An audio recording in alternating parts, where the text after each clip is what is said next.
देखो class 10 science का question है, देखो इंपोर्टेंट। एल्युमिनियम के विद्युत अपघटन के लिए प्रयुक्त विद्युत अपघटनीय सेल का चित्र बोल रहा है। इस सेल में समय समय पर एनोड को क्यों बदलते हैं, ठीक है। तो एनोड को क्यों बदला जाता है ये बोला गया है यहाँ पर, ठीक है। तो क्या करेंगे आप, एक तो डायग्राम बनाना है आपने, डायग्राम में से बनाएंगे, देखिए।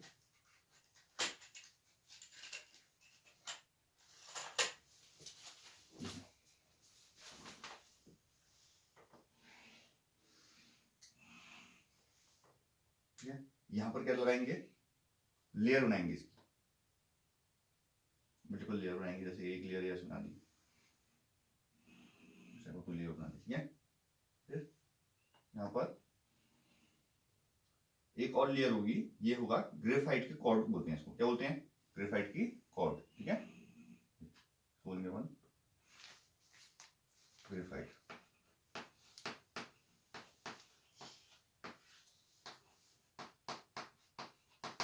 ठीक है।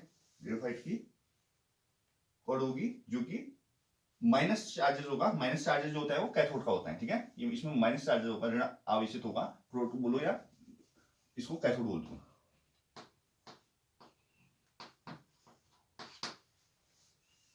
अब क्या है, जो एक ऊपर से और जो ये वाली लेयर है, देखो एक तो ये है माइनस वाला बोल रहा हूं मैं, ये ग्रेफाइट वाला है, और जो पहले वाला था ये स्टील था, ये स्टील का सेल था, ठीक है।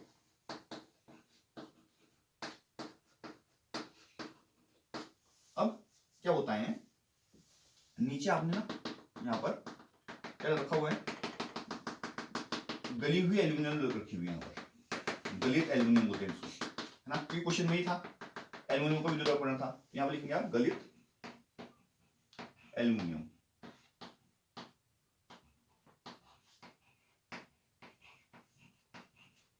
गली हुई एल्यूमिनियम हो गई है, ठीक है। अब क्या करेंगे आप, यहां पर ना एक द्वार होगा, यहां पर ऐसा, जहां से गली हुई एल्यूमिनियम जो होगी बाहर बाहर आएगी, समझ लो। तो गलित एल्यूमिनियम निकासी द्वार बोलेंगे इसको, जहां से गलित एल्यूमिनियम क्या होगी, बाहर की तरफ आएगी, ठीक है। तो क्या बोलेंगे, गलित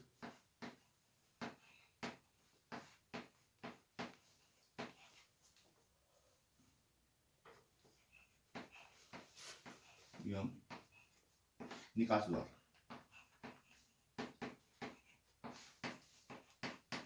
यहां से गलित एल्यूमिनियम क्या करेगी, बाहर आएगी, ठीक है। अब यहां पर ऊपर क्या लगेगा, एक ग्रेफाइट का एनोड लगेगा, कैसे लगेगा, देखो ऐसे, ऐसा होगा कुछ,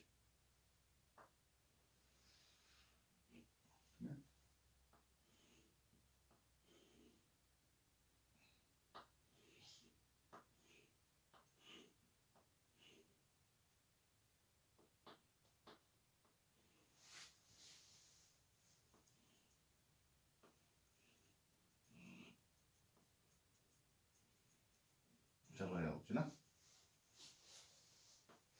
ये प्लस चार्ज होगा, कैथोड में क्या होता है, प्लस चार्ज होता है, याद रखिए। तो ये प्लस चार्ज होगा, और इसे क्या बोलेंगे, ये कैथोड था, कैथोड माइनस चार्ज वाला होता है, एनोड प्लस चार्ज वाला होता है, ग्रेफाइट के एनोड बोलेंगे इसको,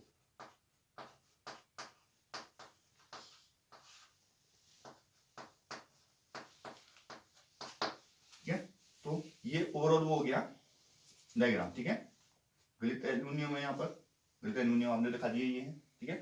यहाँ पर इसको एक 1173 केल्विन ताप पर गलित होता है। इसमें एक और विलियन होगा जो वाटर टाइप होगा, ठीक है। कैसे होगा, देखो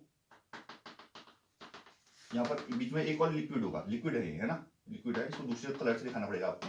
जो ये जो बीच का पार्ट है ये क्या है, 1173 केल्विन, लगभग 1173 केल्विन ताप पर क्या होगा, ये गलित ताप पर गलित क्या होगा, कायोलाइट, कायोलाइट का क्या है, मैं विलेय एस नहीं,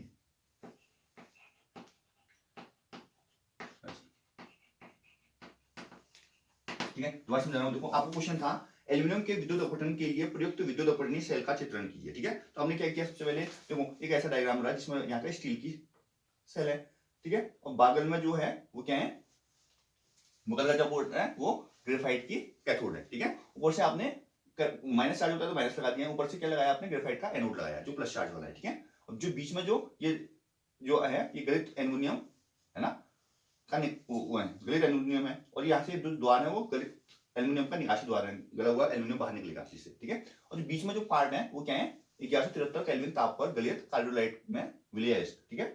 ये इसका डायग्राम हो गया है। आप क्या बोलेंगे इसमें, अब सेल में विद्युत धारा प्रवाहित करने पर एनोड पर उत्पन्न ऑक्सीजन गैस ग्रेफाइट के साथ अभिक्रिया करके कार्बन डाइऑक्साइड बनाती है, ठीक है। तो C+O2 CO2 हो जाएगा, C+O2 CO2, ठीक है। कार्बन डाइऑक्साइड गैस बन गई, इसमें लिख दीजिए आप, है ना। कार्बन जो है सॉलिड है, इसकी ब्रैकेट में S लिख दिया, गैस है इसकी ब्रैकेट में G लिख दिया, कार्बन डाइऑक्साइड भी गैस है तो इसकी ब्रैकेट में G लिख दिया, है ना। तो क्योंकि इस अभिक्रिया में एनोड धीरे धीरे अभिकृत होकर समाप्त हो जाता है, अतः समय समय पर इसको बदलना पड़ता है, ठीक है। तो ये डायग्राम आप बना देंगे, बोलोगे एनोड, इस सेल में समय समय पर एनोड को क्यों बदला जाता है, एनोड को चेंज किया जाता है बार बार में, क्यों करा जाता है, इसलिए करा जाता है कि समाप्त हो जाती है, इस अभिक्रिया में धीरे धीरे अभिकृत होकर समाप्त हो जाती है, इसलिए इसको टाइम टाइम पर क्या होता है, बदल जाता है। क्लियर है। आगे देखिए, नेक्स्ट क्वेश्चन है, सल्फाइड एस्टो के लिए भर्जन और स्थापन में से कौन सा प्रक्रम उपयोगी होता है और क्यों होता है, ठीक है। तो सल्फाइड एस्टो होते हैं उनमें भर्जन करोगे या निस्तापन करोगे, और कौन सा प्रक्रम उपयोगी है और क्यों है, ठीक है। तो सल्फाइड एस्टो के लिए भर्जन प्रक्रम उपयोगी होता है, ठीक है। कौन सा प्रक्रम, भर्जन। भर्जन आप जानते हो ना, क्या करते हैं अपन, वायु की उपस्थिति में ऑक्साइड में परिवर्तित करने की प्रक्रिया को आप भर्जन बोलते हैं। तो धातु ऑक्साइडों का अपचयन धातु सल्फाइडों की अपेक्षा अधिक सुगम होता है, परंतु धातु सल्फाइडों को वायु के आधिक्य में प्रचंड रूप से गर्म करने के ही आप धातु ऑक्साइडों में परिवर्तित किया जा सकता है, इस प्रक्रम को कहते हैं आप भर्जन, ठीक है। तो भर्जन की रिएक्शन लिख देता हूं यहां पर मैं, क्या रिएक्शन होगी, 2ZnS जिंक सल्फाइड, और भाई ऑब्वियस बात है भर्जन है, ऑक्सीजन की उपस्थिति होगी, ठीक है। तो क्या बन जाएगा, ZnO बनेगा, ऑक्साइड बनते हैं ना, और क्या बनेगा साथ में, SO2, ये करेगी आपकी भर्जन की रिएक्शन, ठीक है। सल्फाइड एस्टो को आप वायु की उपस्थिति में ऑक्साइड में परिवर्तित करने की प्रक्रिया तो भर्जन कहलाती है, तो ये एक रिएक्शन है, ठीक है। अगला क्वेश्चन है, एक रासायनिक समीकरण द्वारा रेल की पटरियों में दरारों को जोड़ने में एल्युमिनियम के उपयोग को स्पष्ट कीजिए, बहुत इंपॉर्टेंट क्वेश्चन है, ठीक है। तो क्या बोलेंगे आप वो मैंने पहले बता दिया है ये चीज, ये थर्मिट अभिक्रिया बोलते हैं, ठीक है। जो रेल की पटरियों को जोड़ने में जो रिएक्शन होती है उसे थर्मिट रिएक्शन बोलते हैं, ठीक है। तो क्या होगा, धातु ऑक्साइडों की एल्युमिनियम धातु के साथ अभिक्रिया अत्यंत ऊष्माक्षेपी होती है, ठीक है। ऊष्माक्षेपी बोले तो इसमें ऊष्मा उत्पन्न होती है, ठीक है। एक ऊष्मा शोषी होती है जिसमें ऊष्मा का शोषण होता है, और एक ऊष्माक्षेपी होती है जिसमें ऊष्मा उत्पन्न होती है। तो बहुत ही अत्यधिक क्या होती है, ये ऊष्माक्षेपी होती है जिसमें ऊष्मा बहुत ज्यादा मात्रा में उत्पन्न होगी। उत्पन्न ऊर्जा की मात्रा इतनी अधिक होती है कि इस प्रक्रम में प्राप्त धातु गलित अवस्था में रहता है, ठीक है। तो इतनी ज्यादा ऊष्मा होती है कि वो धातु को भी क्या कर देता है, गला देता है। आयरन ऑक्साइड Fe2O3 की एल्युमिनियम के साथ इतनी प्रचंड अभिक्रिया होती है कि इसके द्वारा रेल की पटरियों को भी जोड़ सकते हैं, ठीक है। क्या करेंगे अपन, आयरन ऑक्साइड जो कि Fe2O3 है उसकी एल्युमिनियम के संग जो रिएक्शन होगी वो इतनी प्रचंड अभिक्रिया होती है कि वो क्या करता है, रेल की पटरियों को भी जोड़ देता है, या दरार युक्त मशीनों के पुर्जों को जोड़ देता है। अगर दरार भी आई है तो उनको भी आप जोड़ देंगे उससे, इस प्रक्रिया को बोलते हैं थर्मिट रिएक्शन, ठीक है। तो आप थर्मिट रिएक्शन का यहाँ पर लिखेंगे, थर्मिट रिएक्शन लिखेंगे, देखो थर्मिट अभिक्रिया,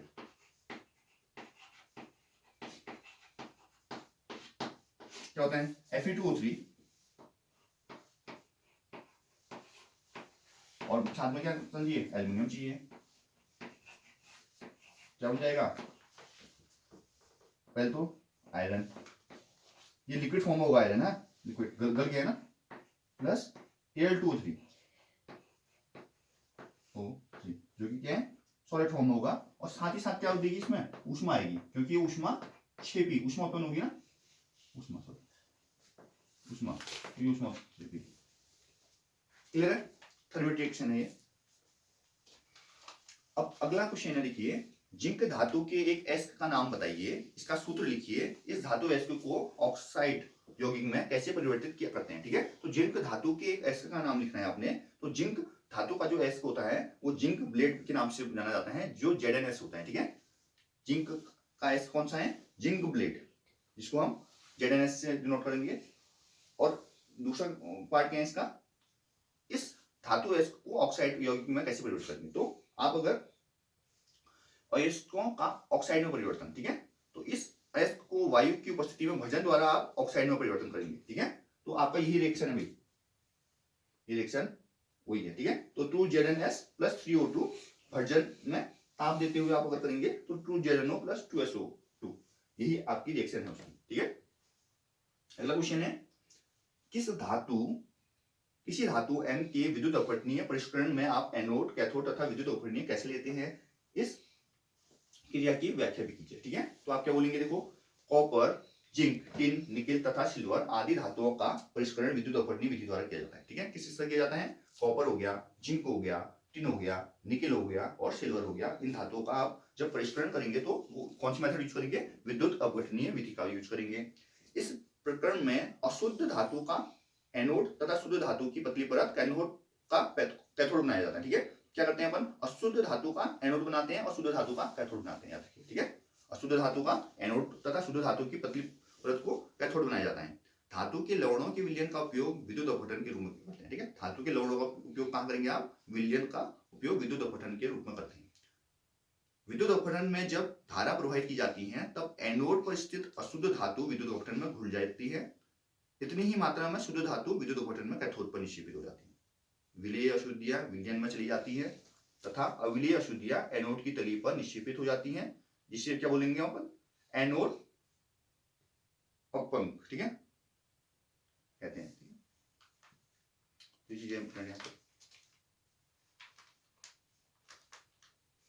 कुछ रिएक्शन भी इंपोर्टेंट है इसमें, देखो, जो बोलता है कैल्शियम धातु जल से अभिक्रिया करता है तो क्या होता है, ठीक है। तो जब कैल्शियम धातु करेगा किसे, जल से, तो कैल्शियम हाइड्रोक्साइड CaOH का उल्टा बनेगा, देखो, जब क्या बनेगा, कैल्शियम किससे करेगा, जल से, तो कैल्शियम बनेगा CaOH का उल्टा।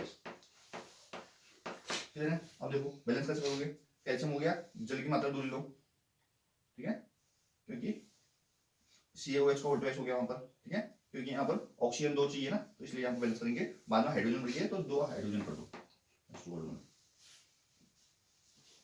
अब इंपोर्टेंट है, देखो, तो भाप के संग आयरन की अभिक्रिया बहुत पूछा जाता है ना, भाप के संग आयरन की अभिक्रिया या रक्त तत्व लोहे पर भाप प्रवाहित करने पर क्या होता है, ठीक है। तो जो भाप की बात होती है ना, भाप जल के रूप में होगा, है ना, तो आप क्या करेंगे, इसमें आयरन लेंगे, जैसे 3Fe कर दिया आपने, प्लस आप जल लेंगे 4H2O लेंगे, तो क्या बनेगा, ऑब्वियसली बात है Fe3O4 बनेगा, Fe3O4 बनेगा, साथ में क्या बनेगा, 4H2 बनेगा। तो ये बहुत ही मोस्ट इंपोर्टेंट रिएक्शन है, बहुत बार पूछी गई है, ठीक है। पूछा जाता है कि रक्त तत्व आयरन के साथ, है ना, भाप की अभिक्रिया से क्या होता है, या भाप के साथ आयरन की अभिक्रिया लिखिए बोलेगा, तो आप ये रिएक्शन लिखेंगे, क्या लिखेंगे, 3Fe जो कि आयरन है, ये आयरन क्या है, बहुत गर्म आयरन है, ठीक है, रक्त तत्व आयरन ना, केवल लाल आयरन जो बोलते हैं, उसकी जल भाप के संग, ये भाप है H2O जिसे बोलेंगे। Fe3O4 का क्या है, फेरिक ऑक्साइड है, और 4H2 है ना, 4H2 है ना।